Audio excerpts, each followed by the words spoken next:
Welcome to the Michigan Minds podcast, where we explore the wealth of knowledge from faculty experts at the University of Michigan. I'm Matt Davenport, a science writer and public relations representative with Michigan News. Just about a year ago, the university was formally announcing its strategic plan and guiding principles for the next 10 years to be the defining public university. Around these parts, that strategy is better known as Vision 2034. Sustainability and climate action are one of the impact areas of this vision, and to help realize our goals around these, the university created a new position, the Vice Provost of Sustainability and Climate Action. Today, we have the first person to ever hold that title, Professor Shalanda Baker, to talk about the progress our community has made over the last year and about her outlook for the future. Thank you so much for joining us, Vice Provost Baker. I'm so happy to be here. Thank you. Can you take us back to last summer? You're getting ready to start here. For context, you were previously serving as the Director of the Office of Energy Justice and Equity at the U.S. Department of Energy. What did you see happening at the university that made you decide that this was the next step you wanted to take in your career? Yeah. So if I take you back to last summer, I was sleeping a lot, having held that job at the Department of Energy for about 42 months. So, I was there on day one, and prior to that, I was at Northeastern University. I was a professor of law and public policy. And so in the administration, I had the opportunity to really build out the nation's architecture for energy justice. And the question I grappled with every day was, how do we make our energy transition just and equitable? And so when I was thinking about what might be next, I thought, surely a return to academia sounds great and sounds very relaxing after this job.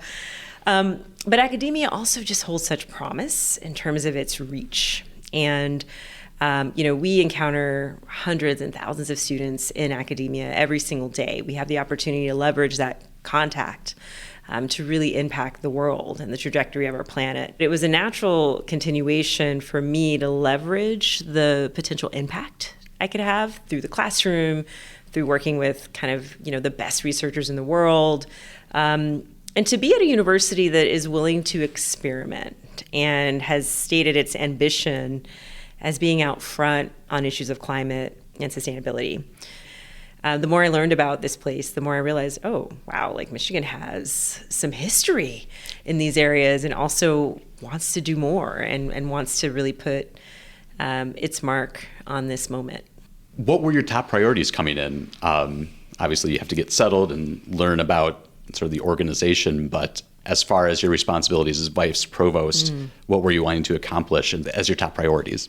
I mean, this is interesting because, coming in, I read the multi-page job description. I mean, I think it's 7 or 8 pages.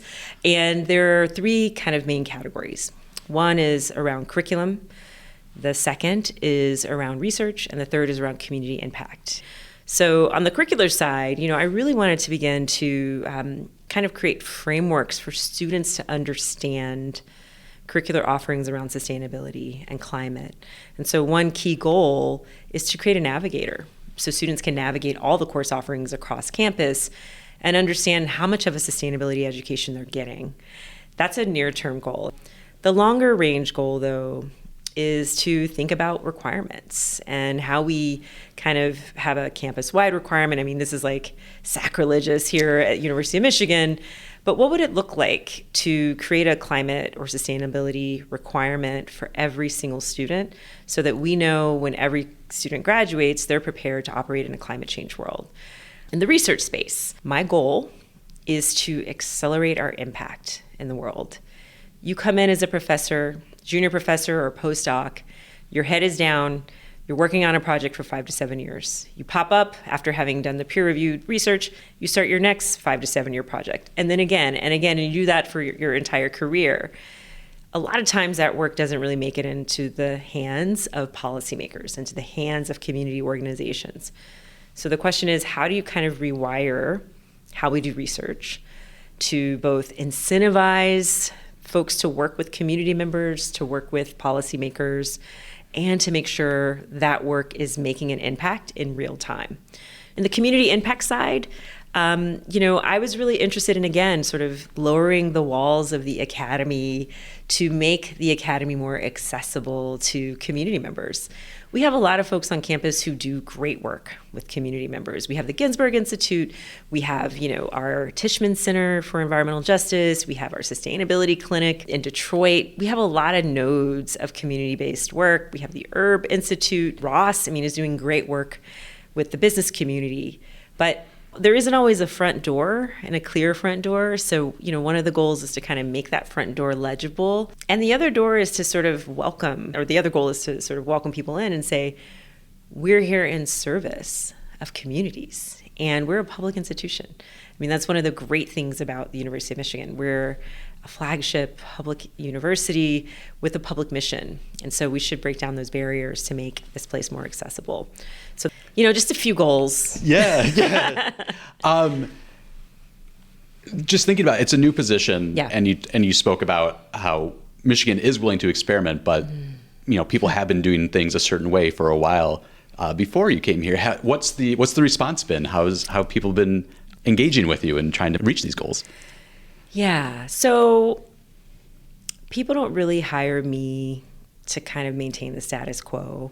It's not really what I do. I love excitement. I love to sort of break things, build new things. I love to build things from scratch. One thing I have learned throughout my career, though, is that even when I'm invited in for transformation and everyone's like, yes, we want to do transformation. We're excited about transformation, but we don't want to change. So if you make us change, then we're out. So, the response here, though, has been a mix. And just sort of going back to my last response about curriculum, we don't do core requirements here. And so if we want to educate every single student at the University of Michigan to have a climate education, climate literacy, some of the way we do things has to change, right? There has to be some flex in our programming at the first year, in our sort of way we think about curriculum, and the ways we think about community engaged learning, period. So there will need to be changes. I have gotten a lot of great reception. There is an army of people here that has been working on climate sustainability for a couple decades. Michigan itself was one of the first universities in the country to have a sustainability school. A few years ago, a large working group developed the President's Commission on Carbon Neutrality. We have Vision 2034, which is very much a product of a lot of conversations that have been happening on this campus for many years around things like environmental justice, sustainability, and climate. So there are folks who were like, yeah, we're glad you're here. And my calendar reflects that. There was a lot of pent-up demand. The question as a leader is, okay, how do I take all of this demand? And how do I move us in structures that people may not always be comfortable moving within, but those are structures that will, kind of facilitate high impact and actually accelerate our impact in the world. So lots of positive response, lots of pent-up demand. The question is there an appetite to do the transformational and transformative work that we really need to do? I know you haven't been here a full year yet. And a year isn't a lot of time to begin with, but have there been areas where you're either most excited about what's happening, there's a lot of promise where it's happening, or there's stuff happening already that you're excited about? I just think about the ways I get fed here. I go to meetings with students and they're just like so enthused and like ready to rock and roll, and those are really energizing meetings. The Mathai Botanical Gardens and the Graham Institute for Sustainability are both within this portfolio that I have. And the folks at each of those units are just ready, to work and like very excited to sort of amplify and elevate what they're doing to move the entire university forward. So there's just so much excitement. There's My Hydrogen, which is a node of scholars doing work around hydrogen, but in response in some ways to what was happening in the Biden administration. But they're still continuing that work, and they are thinking about how to engage with the state. President Ono is also really excited about the University Research Corridor, and I've been working closely with Skip Lupia, who's the interim vice president for research. And he and I have been working with researchers within the University of Michigan, as well as the URC, as it's called, to think about a Michigan-wide research effort that could move us into a set of livable futures and a thriving economy for the state. So there's just so much going on already. And again, the question is, how do we move toward a common vision? Where are we going? What are we trying to achieve? Climate is it's everything, right? It touches on every area of life. Sustainability is also something that touches on every area of life. And so the question always is, how do you measure progress? Obviously, there are, net zero goals, there are carbon neutrality goals in the climate space. But it can be hard to measure progress at an incremental level. And so one of the things I'm also trying to work on is, what are the metrics that we can use to measure our progress over time? So we've alluded to your service in the Biden administration. It was still the Biden administration when you started. Mm-hmm. It is now the second Trump administration where the messaging around climate is very different. Mm-hmm. The leadership is telling us that concerns about climate were overblown, and a lot of our efforts around climate mitigation were at best unnecessary. That said, Vision 2034 has outlined climate action and sustainability as these key components. Does the current political climate affect what we're doing here at the University of Michigan at all? Yeah, I am so laser focused on climate and sustainability, climate action and sustainability. I think the science is clear. We're in an emergency. We are in the last decade of action. We only get one life. And so in my life, I've decided to be of service, whether that be as a military officer, which I've done, as a professor, or a civil servant, which I also did, and now here. And so my mission in life is to be of service in connection with some of the urgent issues of our time. I'm very blessed and privileged to hold this job, which is a phenomenal job in a phenomenal university. And I think my job is to stay clear on the urgency of the moment and to stay clear on our goals. And so as of today, we're still very clear. We're still very focused. We're doubling down on, making clear what the science is and what the urgency is. Now, as we communicate that more broadly, we absolutely have to connect the dots. I think one of the reasons why the arguments being made by the current administration have been so powerful and connected with people is that the investments that we were making to mitigate climate change were not being felt yet. We were talking about an industrial revolution, essentially, another industrial revolution to transform communities, but the lag on that is at least 5 to 7 years, right? Folks were never going to feel that during the administration. And so what we have to do, I think, as a community of folks who care about the climate, is help people understand why it's urgent, the types of investments that are required to actually mitigate climate change and eventually adapt, and how they fit within it. Is there prosperity for those communities? I don't think the Biden administration did enough to convince Americans that there would be prosperity in the investments, that there would be shared prosperity. My job at the Department of Energy was to tell that story and to make it true and real. I think that's another piece of the picture, right? We haven't been able to make all those promises true because there's such a counterbalance weighing against justice, frankly, which says, folks who are on the margins, folks who are the poorest, folks who have always been left behind, or we're going to continue to leave them behind even as we're making these investments to save the climate. So we have to be able to do all of that. For now, in my role, I'm very focused. I'm very interested in convening leaders across the university campus and researchers and students to begin to say, okay, what is our strategy? How are we going to continue to do this work? What are our action plans? Understanding the seriousness of this moment and the stakes of this moment. I got to tell you, it doesn't matter what's happening in Washington. It doesn't matter what's happening, even here in Michigan in the halls of government. Every student here comes from a community that has been impacted by climate change. So this generation gets it, and they expect us to be good stewards of their tuition dollars and to make sure they're prepared for that world. So that is my job, to make sure they are prepared to live in that world.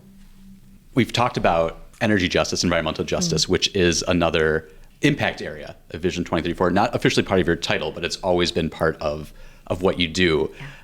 How is that influencing how we're living our values at the University of Michigan? How are the ideas around energy equity helping us forge our path? The School for Environment and Sustainability, has such a strong kind of root in environmental justice. We were the first university in the country to offer an environmental justice curriculum. We have some of the biggest leaders in that movement and in that area of research and scholarship on this campus. And so I've been convening a lot of those leaders in what I'm calling an environmental justice community of practice to think about what that agenda should look like and how we continue the work on this campus, given its historic role in stewarding that research for our colleagues around the country. So we're still very focused on environmental justice. We also have Dr. Tony Reams, who is a dear colleague of mine at the Department of Energy, who is a leader, an international leader in the field of energy justice and energy equity. And so he and I are still collaborators and friends. And so we're always ideating on how to make sure we continue to elevate and do that work. Environmental justice is absolutely woven into all of our sustainability and climate work. I know it's something that's on the minds of many people I talk to. It's definitely on the minds of students. So it's there. And because of my lens, because of my life experience, I'm always bringing that into conversations. It's always there, right? It's always a part of the conversation. And I think, again, if we are trying to create a world in which everyone thrives, we have to be thinking about the justice elements, and we have to be thinking about how we bring everybody with us in a world where there are economic disparities, where we already know there are a lot of environmental disparities, and we're going to be changing the landscape in the years to come. And so let's, again, bring everybody with us. So I feel like every now and then I lapse into my sort of political lens and role. But there is sort of this, there's a continuum, and there's definitely a continued kind of, for me, emphasis on the justice and equity and the righteousness of this fight into this particular role. And the history of this place is what drew me here. The history on EJ, the history on sustainability, the history, fighting back, taking cases to the Supreme Court on issues of diversity. That's what drew me to this place, because I said, if anywhere in the country is going to hold the line, it's going to be the University of Michigan. So I'm here for that. I'm here for the work. I'm here to help organize. I'm here to lead, break barriers, to be the tip of the spear, as I like to say, so that everyone can come with me in the work. You visited the School for Environment and Sustainability and gave a talk while you were still with DOE, and it's fantastic. And there's a really powerful moment where you're talking to the audience and remind them that they have a role to play in all of this. Yeah. I'm curious, as people think about that now, what advice do you have for people who are thinking about what is their role to meet this moment? Yeah. I think there are two things. One is to not put your head down and bury it in the sand. We're getting flooded right now with a lot of negative information around climate, negative information around democracy, and there's a lot of hopelessness in the folks who are working on issues of the environment. This is the time, though, when we fight. This is the time when we check in with our values and find our people. I'll tell you a story about that. So a couple weeks ago, I had the opportunity to go to Wisconsin.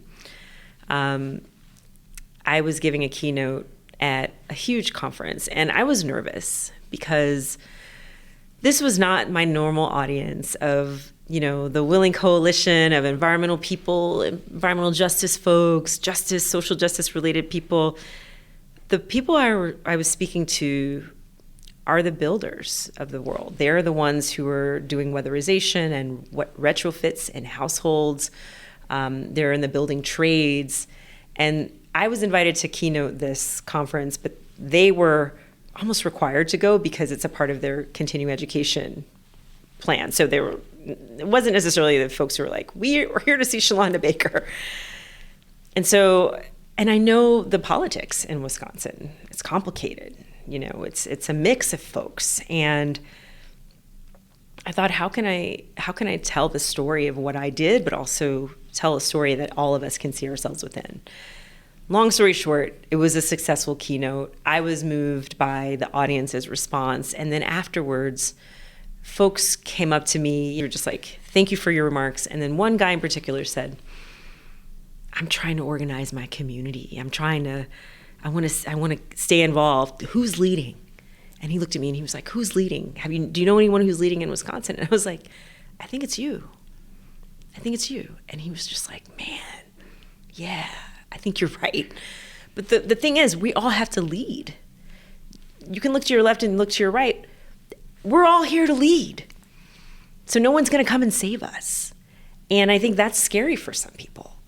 But if we put our heads down and say, I'm just going to wait for this to blow over, we're going to be in a bad place. So everyone is a leader. Everyone has to show their own courage in their own space. The second thing is to be joyful, because this work can kill you. I mean, I left the administration. Tony, Dr. Reams, was like, Shalanda, don't crawl out. I want you to walk out. And I was like, I was almost to the point of crawling. I mean, the work is so grueling from a soul level. But it was the people that got me through. And not only my team, but people in communities who would embrace me, but also pray for me and like hug me. And it was just, there was joy in that. And I think we have to find the joyful moments, right? What is the role of the arts in this climate moment? What is the role of creativity? What is the role of gathering and breaking bread and cooking for each other? And what is the role of sort of even crying together and finding that peace and comfort within community? We have to stay connected and find the joy. And so that's really maybe even bigger than leadership. That is a big piece of advice. And that's what I'm looking for here in Michigan as well. Well, that's awesome. Thank you so much for your time. It was wonderful speaking with you today. Yes, so great to be here. I appreciate it. Thank you for listening to this episode of Michigan Minds, produced by Michigan News, a division of the university's Office of the Vice President for Communications.